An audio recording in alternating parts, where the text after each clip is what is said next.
Ito ang Tinig ng Pag-asa, isang palatuntunan sa radyo na nagsasabing si Jesus ay muling darating, tiyak na darating, at malapit nang dumating. Kaya kaibigan, kumandatan siya sa lubungin.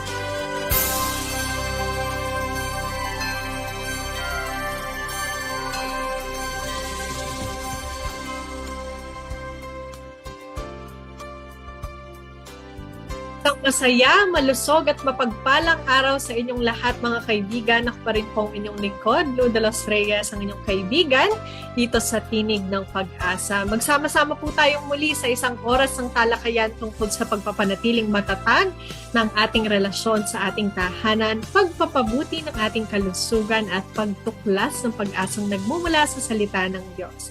Bago po tayo magpatuloy, nais ko pong ibahagi ang isang verse sa Isaiah 46 verse 4. Ang sabi po dito, I have made you and I will carry you.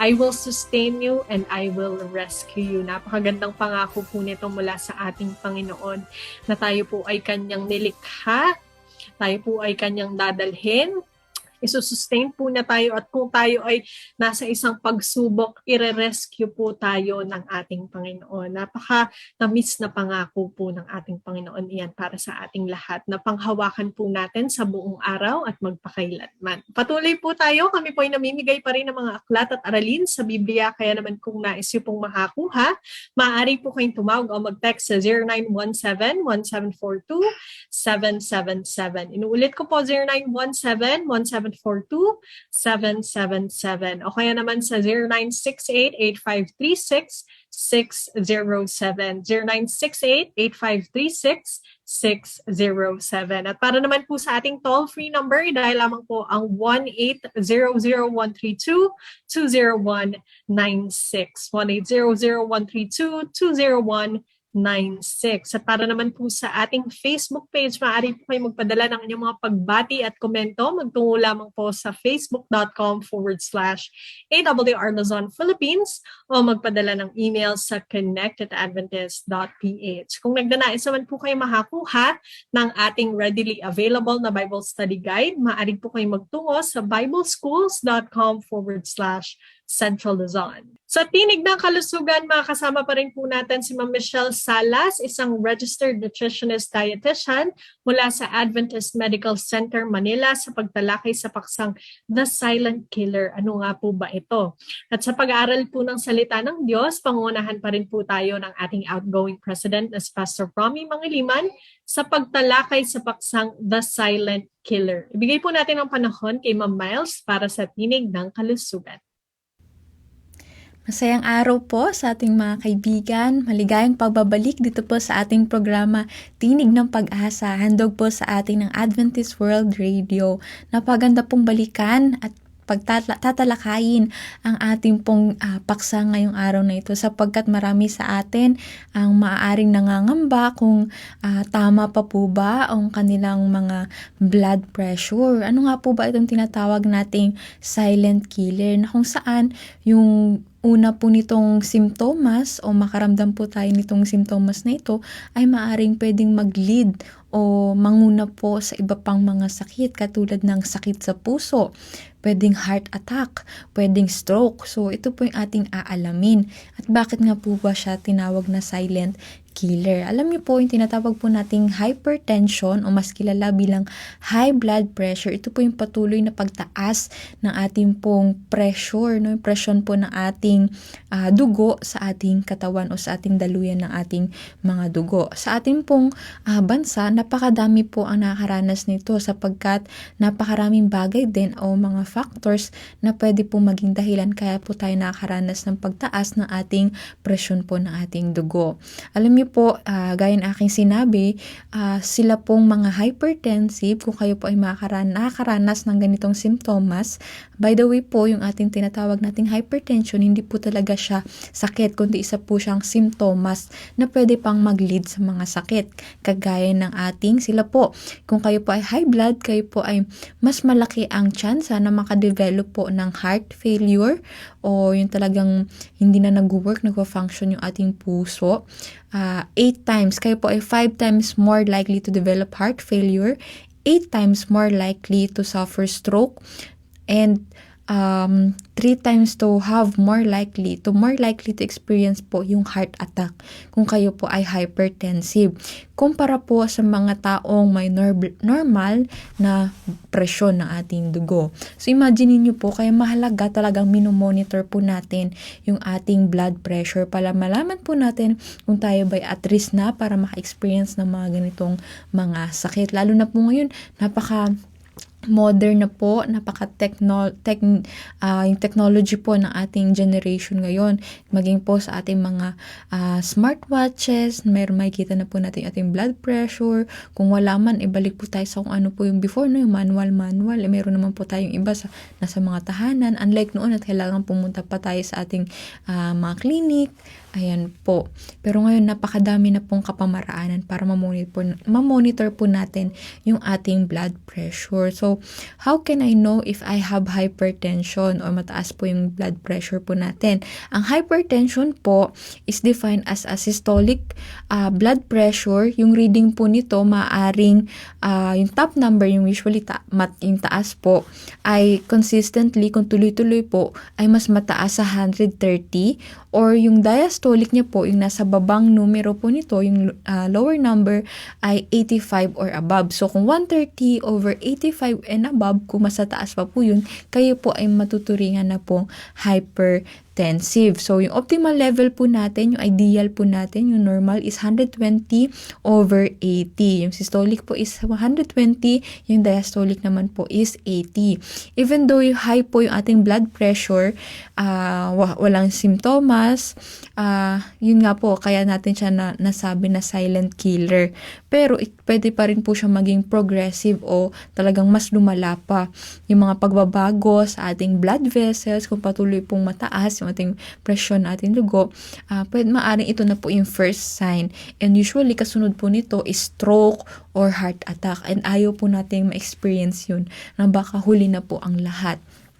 Ayan po, ano po ba yung mga causes o yung dahilan bakit po tayo tumataas yung ating presyon po na ating dugo? May mga certain kinds of mga tumors po will do. Also diseases with the mga may sakit sa bato o yung kidney.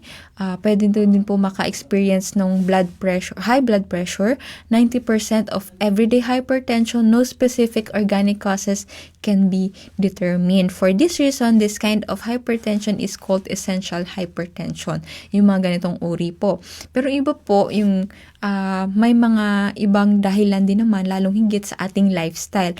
Una-una sa pagkain po natin. Kung tayo po ay mahilig o mataas po yung intake natin ng mga maalat na pagkain or high salt intake yung ating pong diet, surprisingly po yung hypertension is uncommon in 80% of the world's population where salt intake is also very low. So kumpara sa mga lugar o mga bansa po na talagang less yung pagkain ng mga maalat, 80% lang po sila likely yung hypertension. Pero sa atin po, sa bansa po natin, marami pong naka-experience po nito, no? Dahil po sobrang aalat po yung mga kinakain.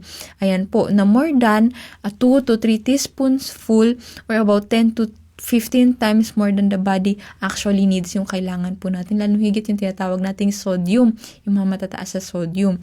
Ayan po. Yung low potassium po yung kinakain natin ng mga pagkain. Yung potassium and sodium po, para po siyang interrelated po yan sa isa't isa. Pag mataas yung sodium mo, dapat mas pataasin natin yung potassium para po mabalanse po nito. Lalong higit yung presyon po na ating dugo. Ayan, so eating more ng mga whole foods po natin, whole grains po natin, yung mga gulay po natin, while reducing habang pong dinadamihan natin yung pagkain po ng mga gulay po natin, is binabawasan din po natin yung salt intake natin, mas malaki ang tsansa na mas mapababa po natin yung ating pong presyon na ating dugo. And at the same time, sa mga talagang sobrang tataas po or sobrang elevated po ng blood pressure. Pangatlo po is yung obesity. Kung kayo po ay obese, overweight, mas malaki po ang chance nyo na magkaroon ng high blood pressure. So, syempre po, sobra po yan sa fat, so sa taba, mas na pwede pong maging blockage o harang sa daluyan po ng dugo.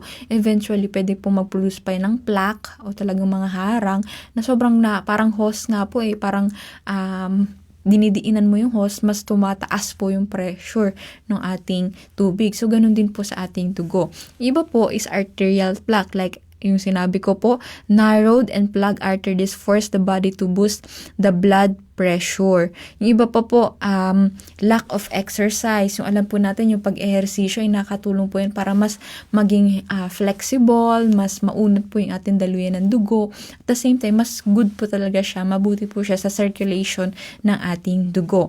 Yung smoking o paninigarilyo, dahil po dun sa nicotine, na kung saan pag mataas na po yung sa fats, sa taba yung makinakain po natin, ay talagang ini-stick niya po para po siyang glue, no? Yung ginagawa sa ating daluyan ng dugo, ay dumidikit po yung mga fats na pwedeng maging hatang o sanhi ng pagkaharang at the same time, nagkakaroon ng mataas na pressure ng dugo at dumadating pa sa punto na talagang sumasabog, nagkakaroon ng balloon at pagkakaroon ng pagsabog. So, yun po yung mas delikado. Yung iba naman po ay pag-inom ng alcohol. Scientific studies have demonstrated that even moderate use of alcohol may account for 5% of all hypertension. Ayan po, mga alcoholic drinks na pwede makapagpataas po ng ating blood pressure.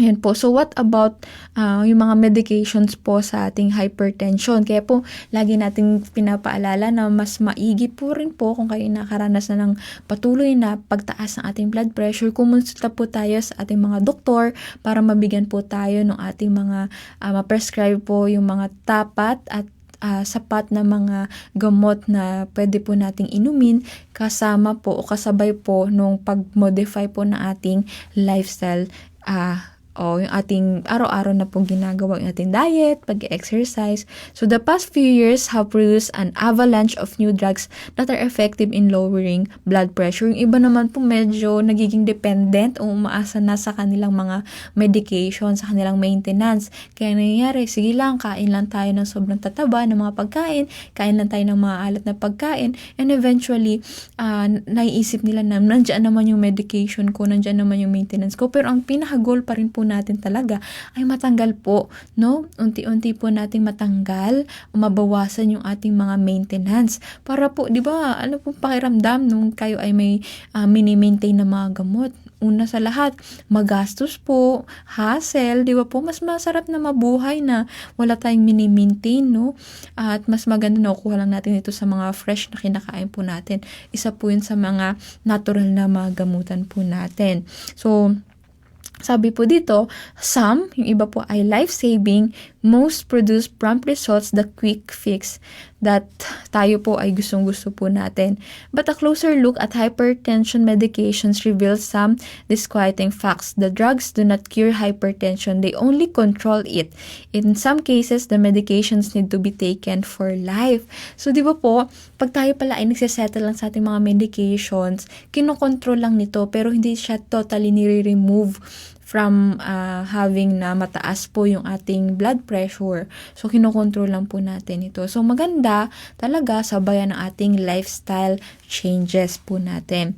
So, gusto po natin is yung pangmatagalan, hindi po yung mga panandalian lang na epekto. So, may mga side effects pa din po yan, katulad ng fatigue, sobrang pagkapagod, yung iba depression, lack of sexual desire, impotence, yung iba pa pong drugs na nakakatulong po yung makaprotect against strokes, they do not protect against coronary atherosclerosis. So, alam niyo po, may mga interaction po, may mga contrast po sa bawat isa. So, mas maganda, ang goal pa rin po natin is natural medicine. Pero, lagi ko pong sinasabi, kumonsulta po lagi muna sa ating mga doktor.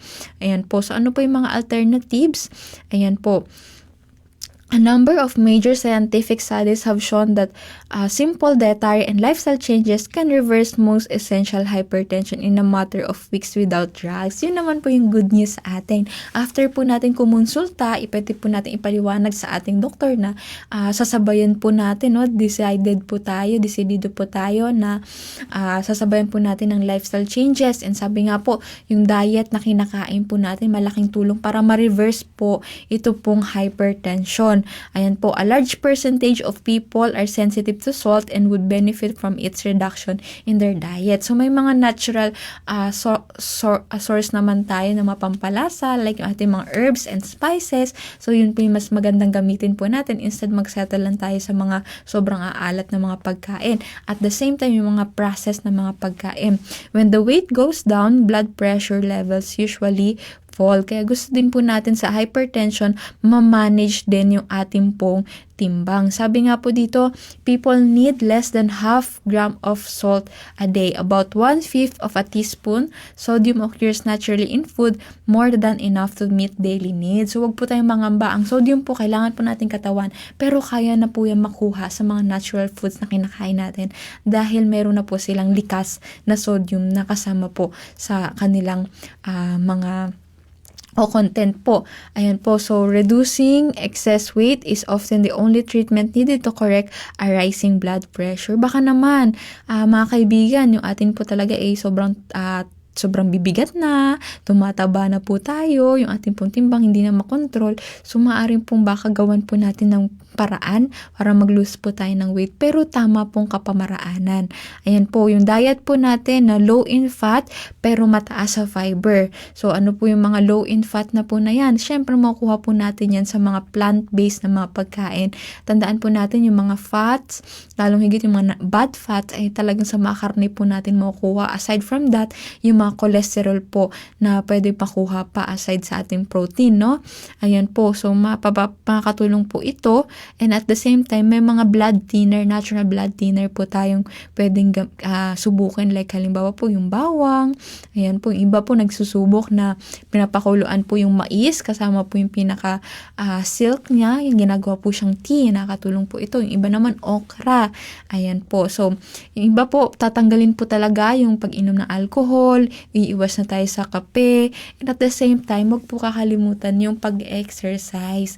At syempre, sapat po na tulog, pagpapaaraw, yan po, no, lifestyle changes pa rin po talaga ang kailangan, kasabay po ng ating medication, and hopefully po, sa tulong po na ating ginagawa, at sa tulong po na ating Panginoon, ay makatulong po ang mga ito para mapababaan na po, at mapanormalize na po yung ating blood pressure na gustong-gusto po nating mangyari, at yun po yung pinaka-goal po natin. So, sana po ma-practice po natin ang mga ito.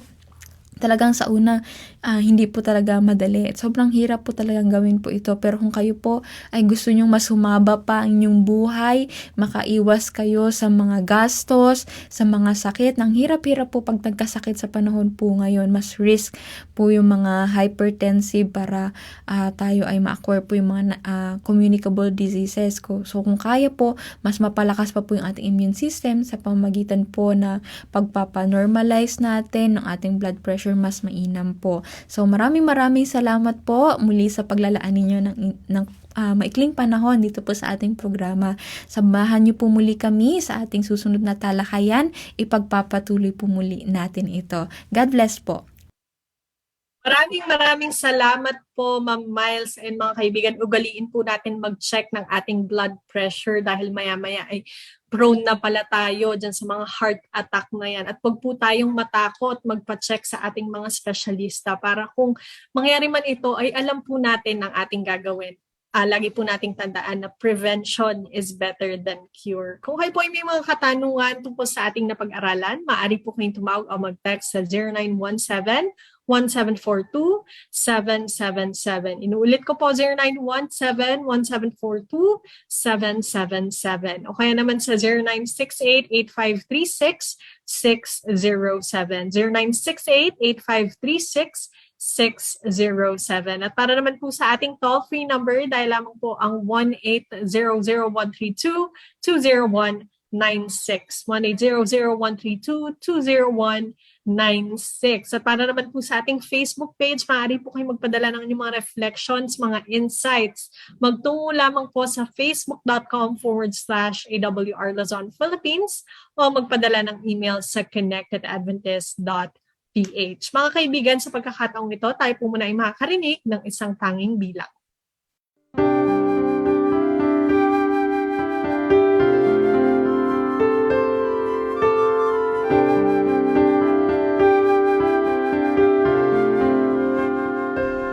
Si Jesus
Maraming salamat po sa napakagandang awitin. Tayo po ay dumako na sa ating pag-aaral sa salita ng Diyos. Ang ating pong paksa ngayong umaga ay The Sad Surprise. Ibigay po natin ang panahon kay Pastor Rom. Kumusta ka, kaibigan? Napakabuti ng ating Diyos.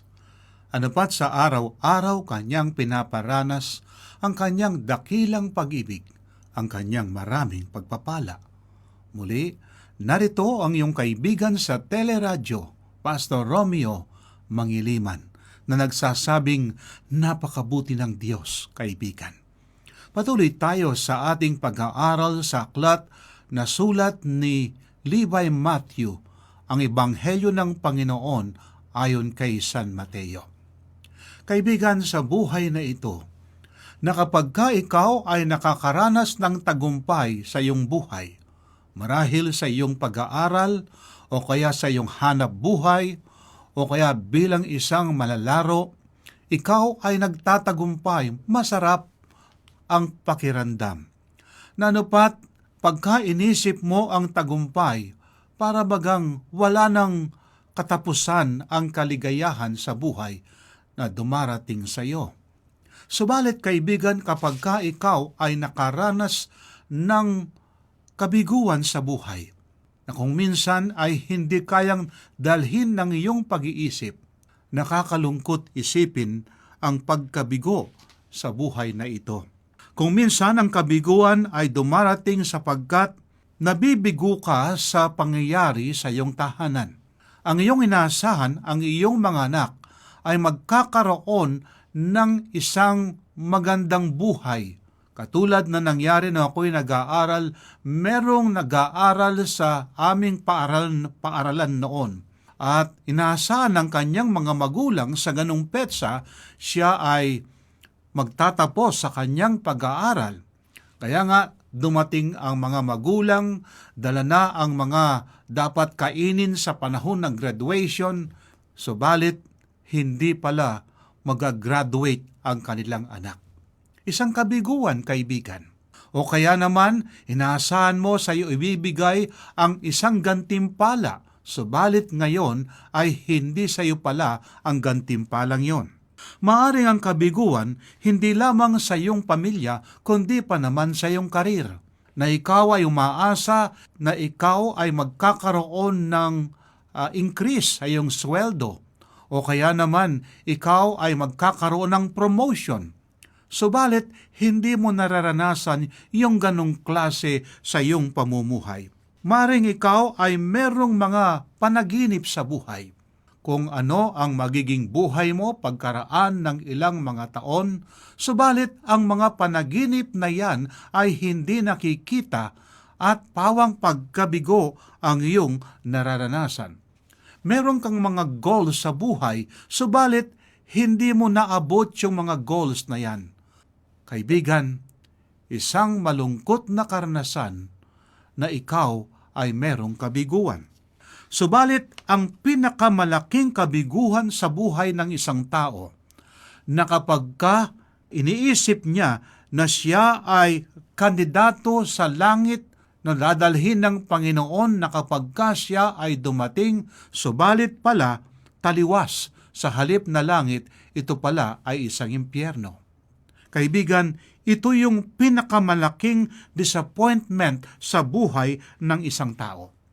Merong binabanggit sa aklat na sulat ni Levi Matthew na sinabi ng Panginoon dito sa aklat ng San Mateo, Kapitulo 7, versikulo 21 hanggang 23. Hindi lahat na nagsasabi sa akin, Panginoon, Panginoon, ay papasok sa kaharian ng langit, kundi ang gumaganap ng kalooban ng aking Ama na nasa langit.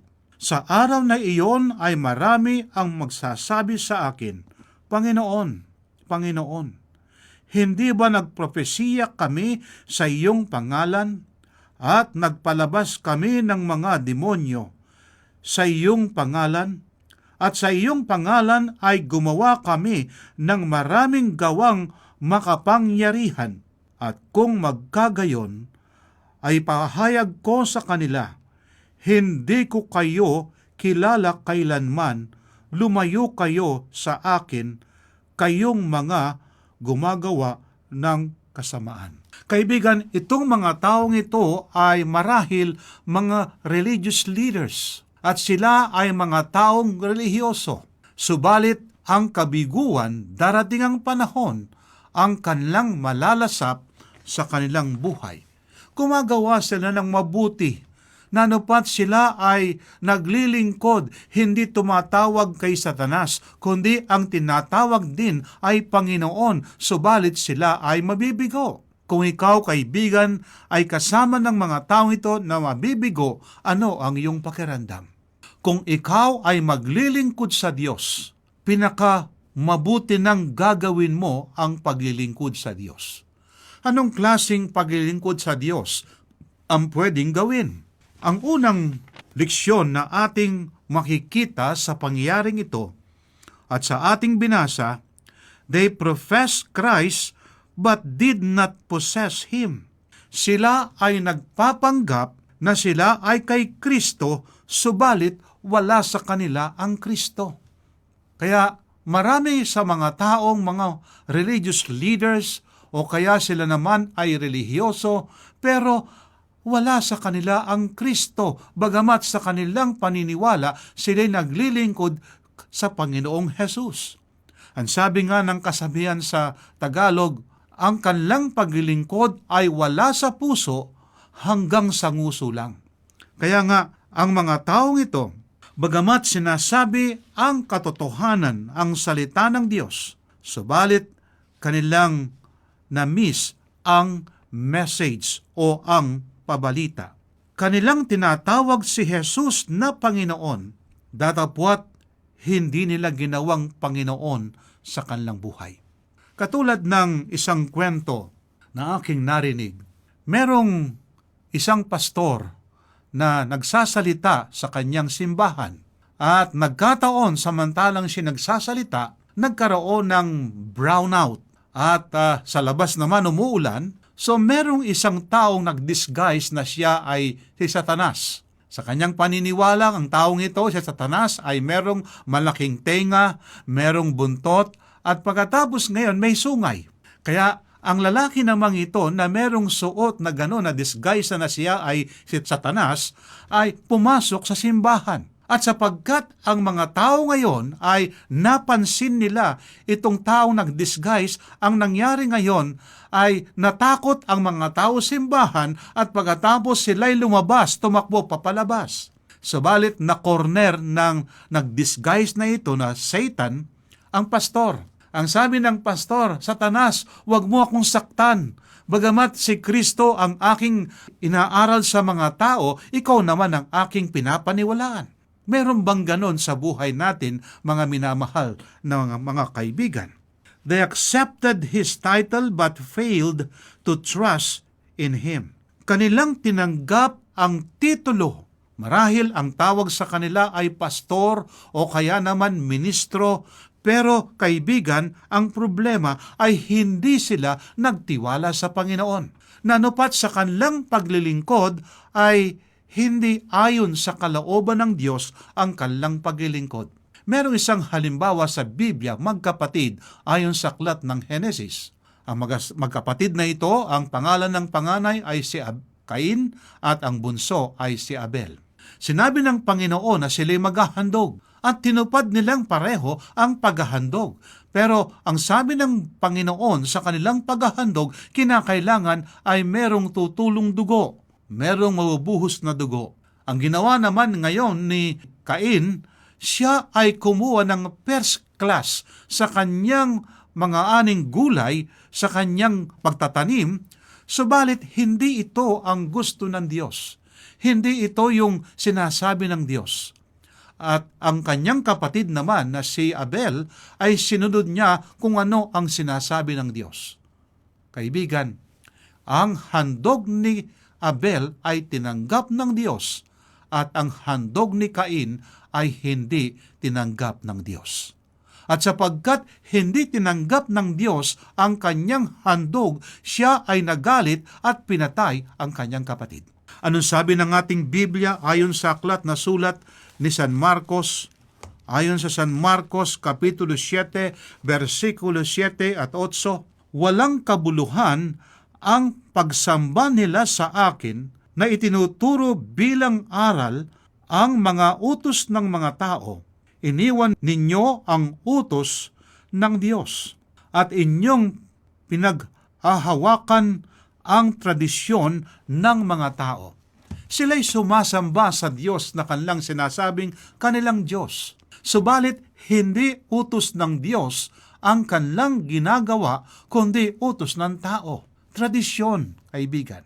Halimbawa, ito'y masakit marahil sa iba. Sinasabi ng ating Panginoon sa kanya 10 utos, alalahanin mo ang araw ng Sabat upang ipangiling. 6 na araw na gagawa kang wika, subalit ang 7 araw ay Sabat sa Panginoong Diyos.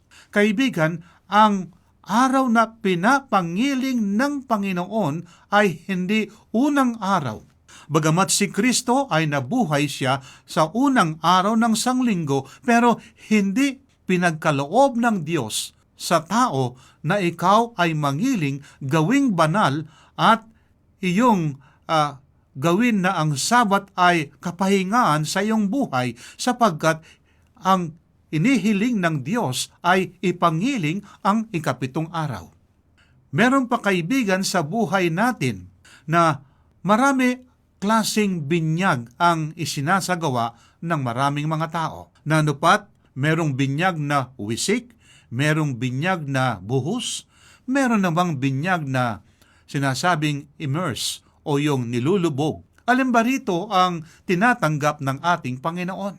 Kaya nga, hindi lahat ng mga bagay na ating ginagawa at hindi ayon sa kalooban ng Diyos, kaibigan, ay tinatanggap ng Diyos. Kaya nga, ang kanilang pagsamba ay hanggang sa nguso pero wala sa puso. Kaibigan, ano ang tinatanggap ng Diyos? Kung anong sinabi ng Diyos, yan ang ating dapat gawin. Sabi sa aklat na sulat ni Propeta Amos, ang wika, ang dalawa ba ay maaring lumakad na magkasama, maliban na sila ay hindi magkasundo. Kinakailangan magkasundo muna sila. Kinakailangan sa ating paglalakbay Kristiyano, maglakbay tayo ayon sa kalooban ng Diyos. Yung ating paglilingkod, kinakailangan ito ay masarap sa ating pakiramdam, at tayo ngayon ay nagbibigay kaluwalhatian sa pangalan ng Diyos. Kaya nga, ang sabi pa ng ating Biblia, si Enoch ay lumakad na kasama ng Diyos. Kaibigan, kung ano ang kalooban ng Diyos, yun ang kanyang inilakad sa kanyang buhay. Kaya nga, kapag tayo ay naglilingkod sa Diyos, hindi tayo lumalakad ayon sa panukala ng Diyos. Kaibigan, ang wika nga, many talk the talk but did not walk the walk. Ang sabi pa nga ni Apostol Pablo sa aklat ng Galacia, ako'y napakong kasama ni Kristo at hindi na ako nabubuhay, kundi si Kristo ang nabubuhay sa akin. Sa makatuwid, yung kinabubuhay ni Apostol Pablo ay hindi yung kanyang gusto, kundi yung kalooban ng Diyos. Ang panalangin nga, hindi yung kalooban ko, kundi kalooban mo ang dapat nating sundin, kaibigan, sa buhay na bilang mananampalataya. This put on a good front but fake faith, na parabagang sa harapan ay sila'y mga relihiyoso, subalit ang kanilang pananampalatayang wika, ito naman ay hindi tunay, fake ang wika. They majored in words instead of God's will. Nanapat mukhang bibig kung minsan praise the Lord, pero wala naman sa kaputuran ng kanilang puso. Kaya ang sabi, sa kanilang bibig, ako ay sinasamba, pinaglilingkuran, pero ang wika ng Diyos, wala sa puso ang kanilang paglilingkod. Kaibigan, they had religion but ignored redemption. Meron silang relihiyon, masabi nga na sila ay naglilingkod sa Diyos para maipakita na sila ay mga lingkod ng Diyos. Katulad ng mga Pariseo nung panahon ng ating Panginoong Jesus, Sila ay nanalangin, pinapakita na sila'y mga taong relihiyoso at pagkatapos ng nanalangin sa templo, sinabi niya, ako'y nagpapasalamat, ako'y ganito, ako'y nag-iikapo, hindi masama ang pag-iikapo. Sapagkat ito ang sinasabi ng Biblia, igalang ang Panginoon sa kanyang sinasabi at ang pag-iikapo, ito ay nagpapahayag sa atin na tayo ay loyal sa Diyos at ating sinusunod ang kanyang kalooban, hindi na tayo upang maligtas, subalit tayo ligtas. Kanyang binanggit yung kanyang ginagawang lahat na para sa kanya ito ay gawain ng isang relihiyoso. Pero kaibigan, wala sa kanilang pamumuhay yung sinasabi nila. Salvation requires facing our sins and receiving forgiveness. Kapag pinag-usapan ang salvation at ang kaligtasan, kinakailangan kaibigan, tayo ngayon ay magkakaroon ng isang buhay na inihingi sa Panginoon na tayo patawarin sa lahat ng ating mga kasalanan. Nanupat tayo ngayon ay naglilingkod sa Diyos. Tinanggap natin si Kristo, siyang Panginoon ng ating buhay. Inaluklok natin siya na bilang Panginoon ng buhay sa araw-araw. Kaya nga ang sabi, seek ye first the kingdom of God and His righteousness, and all these things shall be added unto you. Hinahanap yung kanyang katuwiran, yung kanyang kaharian, kaibigan.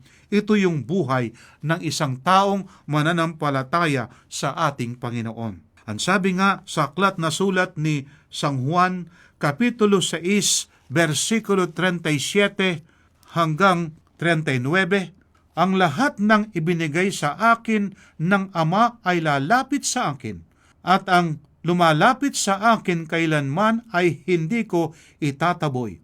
Sapagkat ako'y bumaba mula sa langit, hindi upang gawin ko ang aking sariling kalooban, kundi ang kalooban ng nagsugo sa akin. At ito ang kalooban ng nagsugo sa akin, na sa lahat ng ibinigay niya sa akin ay huwag kong iwala ang anuman, kundi muli kong bubuhayin sa huling araw. Sa 40, sapagkat ito ang kalooban ng aking Ama, na ang bawat nakikita sa anak at sa kanya'y sumasampalataya ay magkaroon ng buhay na walang hanggan, at muli ko siyang bubuhayin sa huling araw. Kaibigan, kapag ikaw ay nanampalataya sa Panginoon, mawala man ang iyong buhay sa mundong ito, ang wika nga, bubuhay ng Panginoon sa huling mga araw. Ang pangalawang leksyon sa pag-aaral na ito, ano yung una? Atin mo nang bigyan ng pansin? They profess Christ but did not possess Him. Nagpapanggap silang kay Kristo, subalit wala ang Kristo sa kanilang buhay. At ang pangalawa, they work to impress but earn final distress. Anong sabi sa versikulo 22? Sa araw na iyon ay marami ang magsasabi sa akin, Panginoon, Panginoon, hindi man nagprofesiya kami sa iyong pangalan, at nagpalayas ng mga demonyo sa iyong pangalan, at sa iyong pangalan ay gumawa kami ng maraming gawang makapangyarihan. Kaibigan, kung natatandaan natin yung sa Kapitulo 25 ng Aklat din ng San Mateo, yung ang Panginoon ay hinalimbawa sa isang pastol na ang mga kambing ay nilagay sa kanyang kaliwa at yung tupa naman na sumisimbolo sa mga banal ay nilagay sa kanan. At ang sabi ng Panginoon sa mga nasa kanan, ako'y nagutom, pinakain ninyo ako. Ako'y nauuhaw, ay inyo akong pinainom. Ako ay nagkasakit, dinalaw ninyo ako. At ako'y nabilanggo, kayo'y dumalaw sa akin. At ang sabi ng mga maliligtas, kailan ka namin pinakain, at kailan ka namin pinainom, at kailan ka namin binigyan ng damit, o kaya naman ikaw ay nagkasakit, dinalo ka namin, o kaya nabilanggo ka, at kami ay dumalaw. At ang sabi ng Panginoon, ang ginawa ninyo sa pinakamaliit sa aking mga anak, sa akin ninyo ginawa. Kaibigan, ang mga taong ito ay busy sila sa kanilang religious life. Subalit, kaibigan, wala sa kanilang pamumuhay. Ang kanilang paggawa ngayon ay binibilang nila na ako'y gagawa ng ganito, at para bagang pasikat sa kanilang buhay. Masabi ngayon, sila ay naglilingkod sa Diyos, kaibigan. They claim to have power over demonic forces. Kanilang kiniklaim ngayon o inaangkin nila na sila ay may kapangyarihan laban sa mga prinsipales ng sanlibutan na ito, laban sa mga demonyo. Pagkatapos ang sabi pa, kanilang ginawa ang kanilang tungkulin at ang mga propesiya ay meron silang paliwanag, kaibigan. Subalit, ang sabi ng Panginoon, ito yung malaking kabiguan sa buhay ng isang tao na naglilingkod sa Diyos pero paapyaw ang kanyang paglilingkod.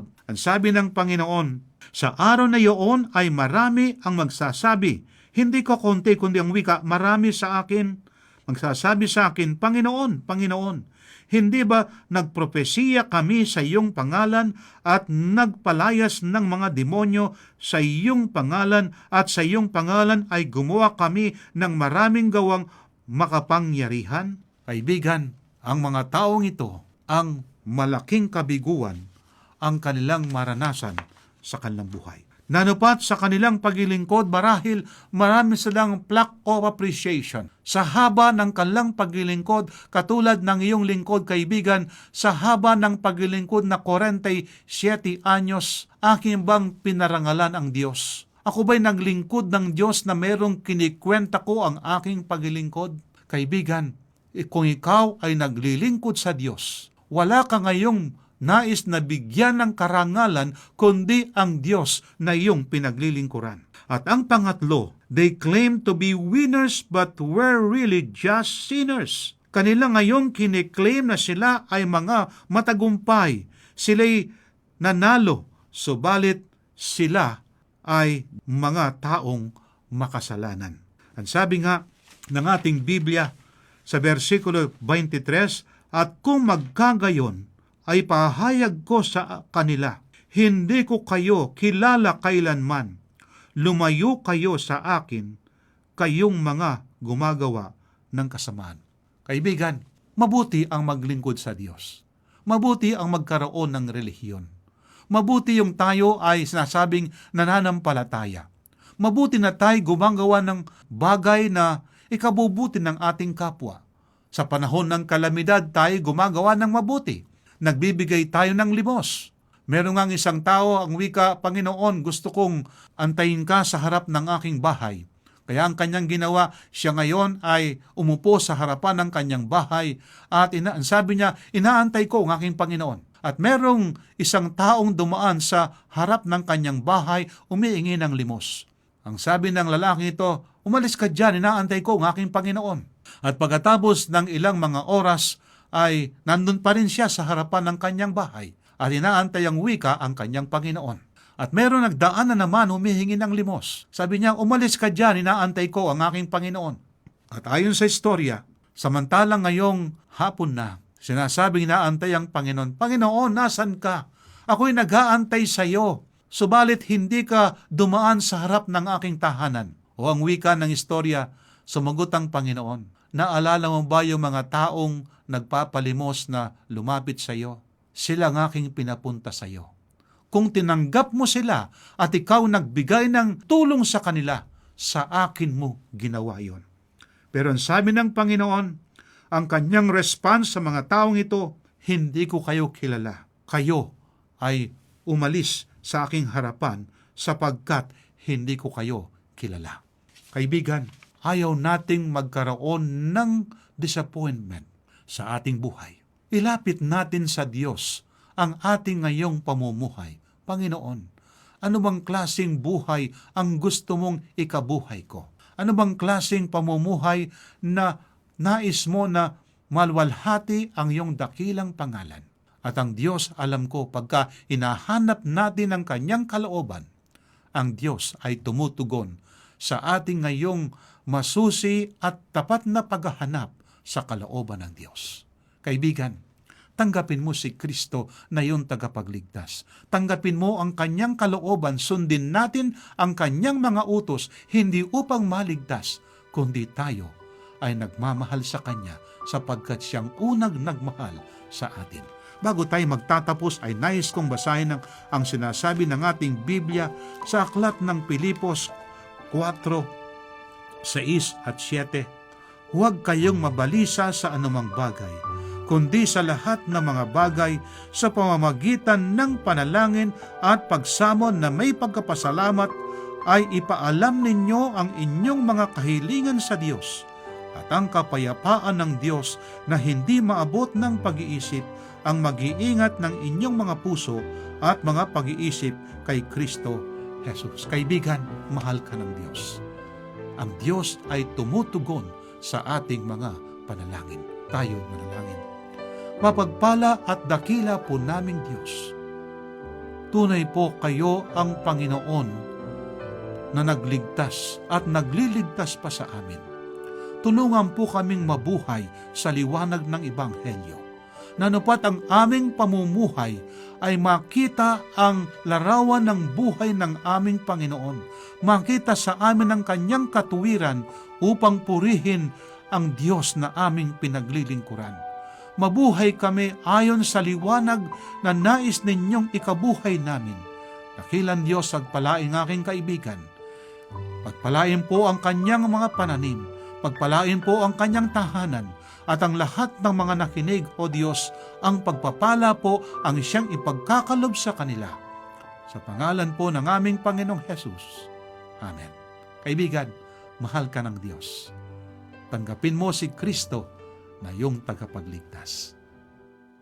Maraming salamat po, Pastor Romy. Mga kaibigan, ugaliin po natin magkaroon ng mapagpasalamat na puso. Tayo po ay maging grateful. Magpasalamat po tayo at wag nating bilangin yung mga nagawa natin, yung mga paglilingkod natin sa ating Panginoon. Nawa po ay na-bless kayo sa ating napag-aralan ngayong umaga at maging inspirasyon po ito sa bawat isa sa atin ngayong umaga. Kung kayo po ay may mga katanungan tungkol sa ating napag-aralan, maaari po kayong tumawag o mag-text sa 0917-1742-777. Inuulit ko po, 0917-1742-777. O kaya naman sa 0968-8536-607. 0968-8536-607. At para naman po sa ating toll-free number, dahil lamang po ang 1-800-132-20196.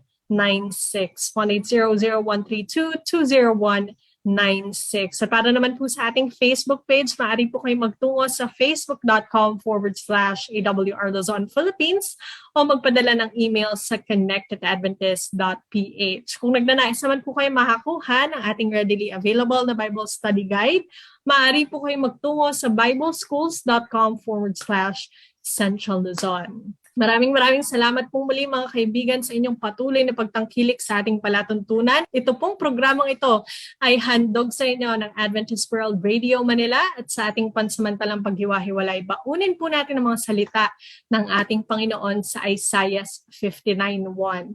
Narito ang kamay ng Panginoon ay hindi maikli na hindi makapagligtas. Hindi mahina ang kanyang pandinig na ito'y di makarinig. Bukas mong muli.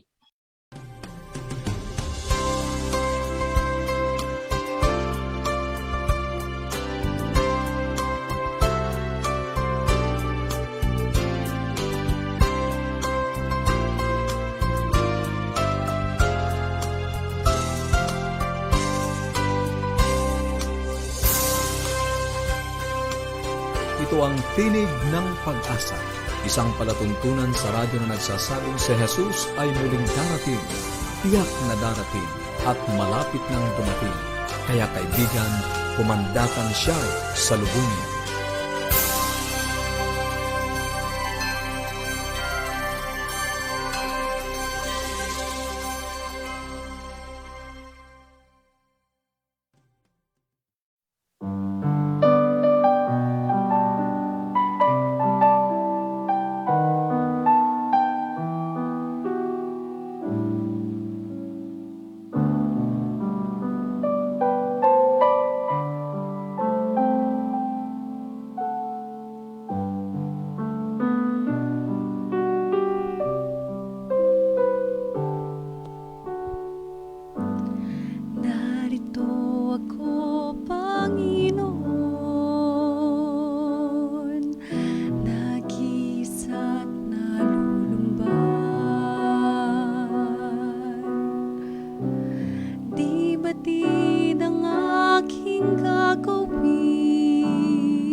mag-alala, magtiwala sa Kanya.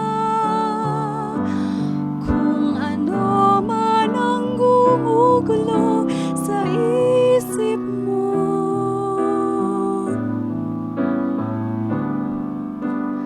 ang Diyos lang ang tanging sandigan mo.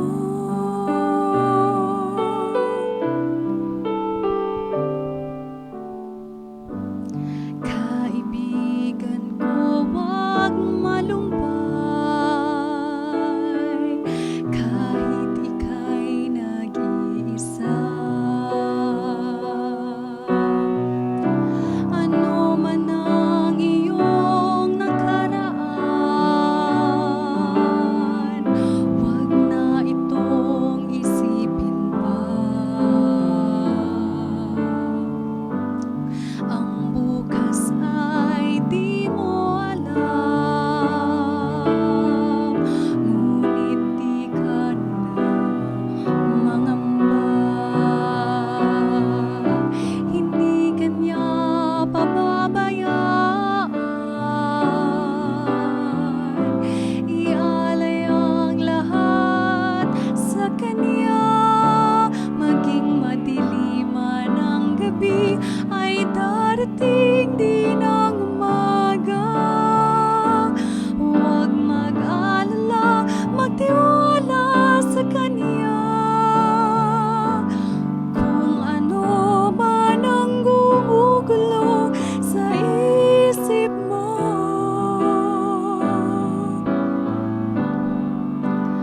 ang Diyos lang ang tanging sandigan mo.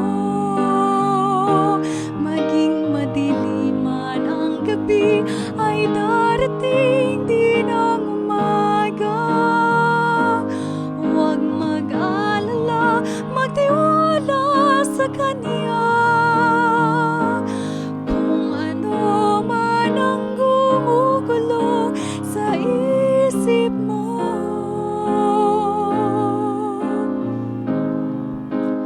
ang Diyos lang ang tanging,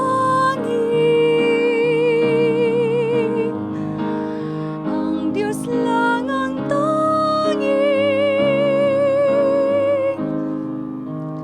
ang Diyos lang ang tanging sandigan mo.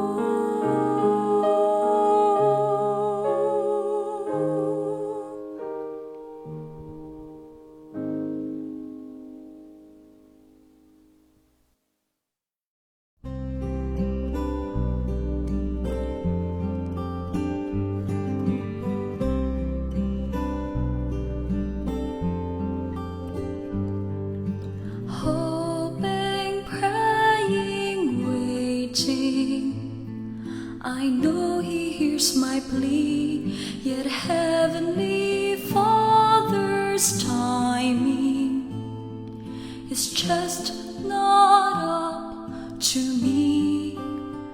In hopes of greater faith, I give my will to the Lord and just be still.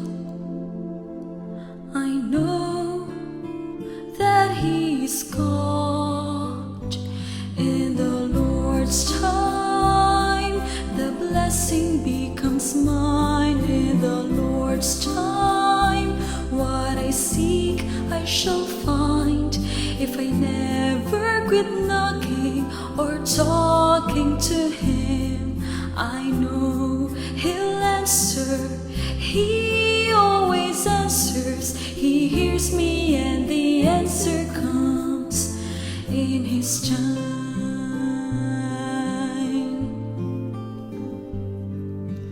All my heart I give Him, each day in fervent prayer. His gentle spirit fills me to let me know He's there. And as I humbly strive to seek the will of the Lord and just be still, I know that He is God.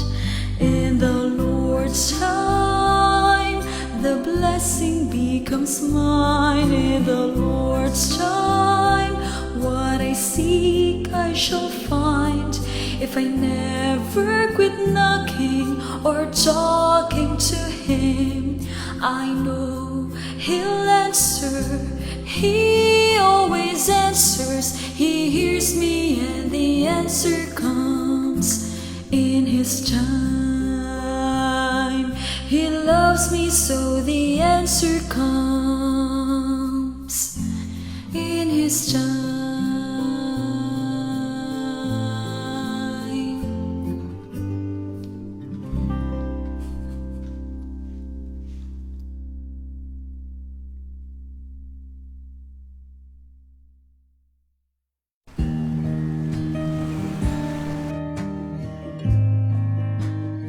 Every hour of every day, someone, somewhere is praying for the outpouring of the Holy Spirit.